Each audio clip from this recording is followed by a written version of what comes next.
Good morning mga kalakwatsa at nandito tayo ngayon sa Montana. Ang ganda dito mga kalakwatsa at ano niya yun, payapa ng paligid. Parang ang sarap-sarap dito magstay o kaya mag-conduct ng mga company outing, family outing. Meron silang pinaka main pool. Yan. Tapos, masyadong malawak yung field.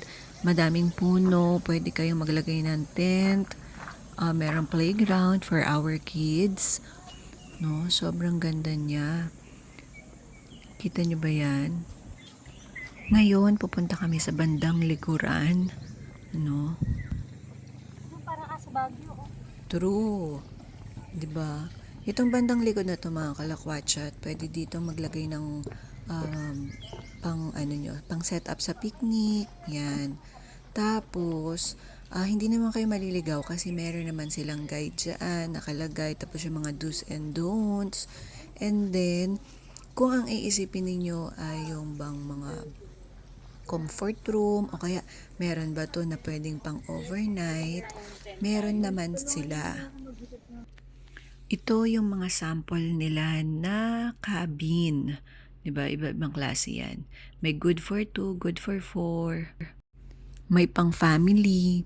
Tapos, yan. Yung way na yan, paakyat daw yan yung usually trinetrek, mga 10 minutes. Tapos, itong field na to, dito pwedeng mag-camping, mag-conduct ng team building, activity. Yan. Say hi! Tatay Marvin!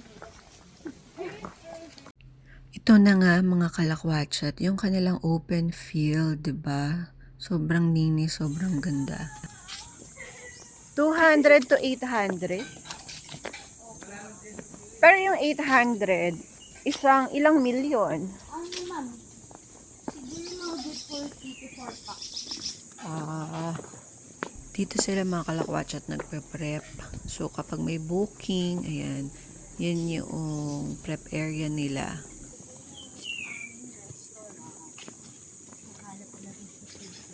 Pero for sure naman ma'am, pag nandito kayo, malinis na Malinis yung facilities natin. Ayan mga kalakwatsa. So kung gusto ninyo ng meron kayong pinaka-buffet area or yung kung saan magsiset up ng tables and chairs. So ito yun. Kasi sobrang daming nilalagay na dahon. Pero masarap Malamig no? kumain. Presko. Ay, Nami Island ba ite? O ayun na nga mga kalakwatsa. O diba parang ano lang, Korean novela. Ang bilis ng transition. So nandito na nga tayo from Montana. Nagpunta naman tayo ngayon ng... Saan na kasi ito? Ayun na nga mga kalakwatsa. La Vie Adventure Trails. Ayan. Ang ganda ng pool nila mga kalakwatsa. Akala mo rice terraces. Diba? Ang ganda. Napaka-blue. Tapos meron din mga cabin na pwedeng pag-overnightan. And then may mga cottages, tables and chairs. Ayan. So may duyan din sila. Tingnan nyo yung cabin nila. Ito yun. And speaking of cabin, syempre hindi naman papahuli dyan ang Farm Ridge.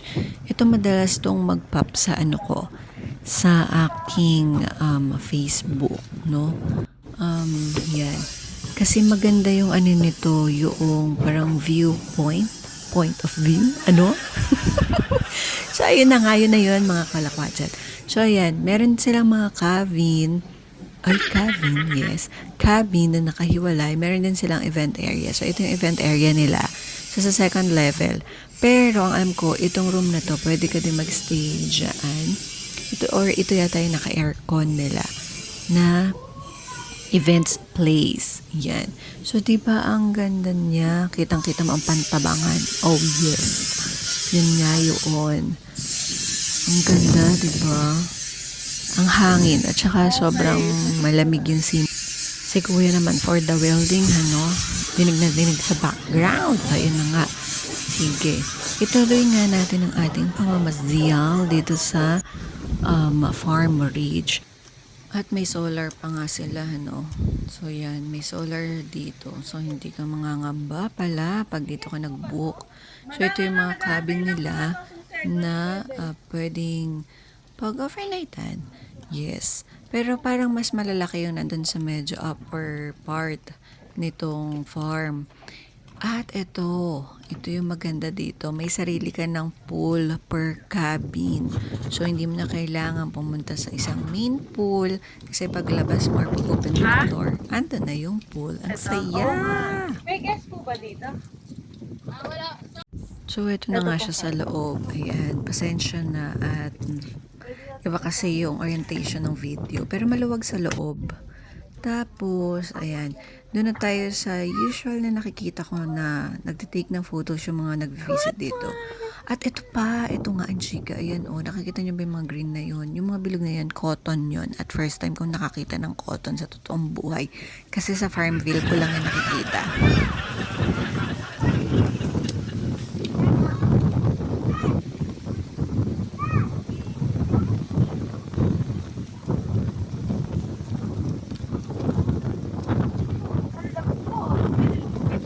Cotton. Yung ba ay may pangapat?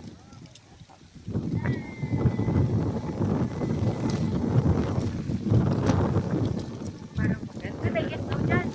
Ay, may guest doon? May guest dito, ma'am. O, sige, doon tayo sa ano.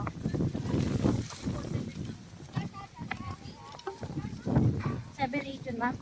Pakilang tao po yun. 846 na po yan. Maximum. Oh? Cotton ba to?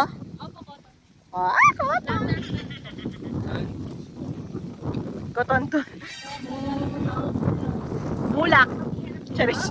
Nandito na kami sa dulo mga kalakwatsyat. So, ito na yung area kung saan pwedeng mag-photoshoot. Wow, photoshoot. Oo, ito yung yung pinaka-view deck nila.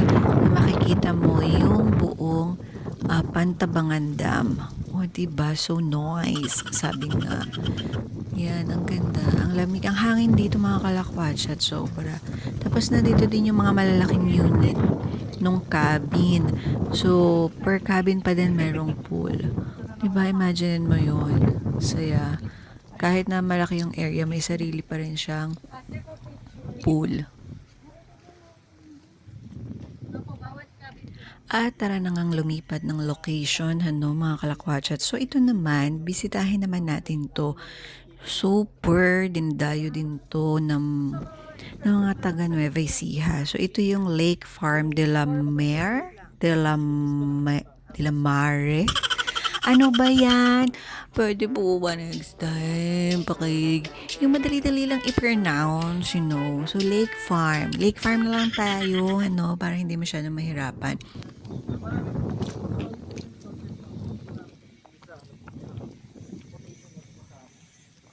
Kapag sinend nyo na. Activities siya na set or one activity lang siya?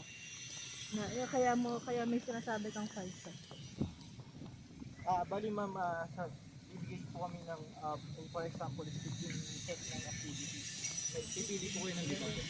Hanggang dito, hinahabol tayo ng grinder. So, pababa na nga tayo mga kalakwatsyat. Yung pinaka-entrance kasi nila, parang pinaka-top part. Tapos, yung mga cabin, tapos yung cottages, pababa na siya. Yan, pababa na siya. Pero may pool dun sa pinaka-front. Tapos, ibang part na to ng resort. Ang ganda. Ito yung mga nila. Parang hindi na nga to cabin, Parang pabahay na to sa Parang pabahay na sa Pag-ibig. Diyos ko po. Ayan. So, ang lalaki.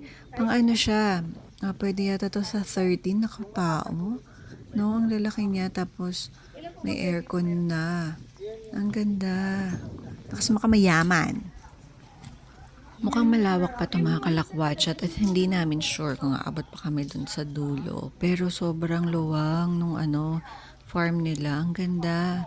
Ganda, try nyo ito mga kalakwatsyat. So, ayun na nga mga kalakwatsyat. Ang nagtagumpay sa aming ginawang pag-iikot ay Yoong Montana, yan. Maganda kasi siya, okay siya pang team building, pang company outing, 'di ba? Yung pang reunion. Tapos sobrang tahimik kasi nung area, as in. Tapos sobrang presko pa niya. So, try nyo na din dito mga kalakwatsa at hindi kayo magsisisi.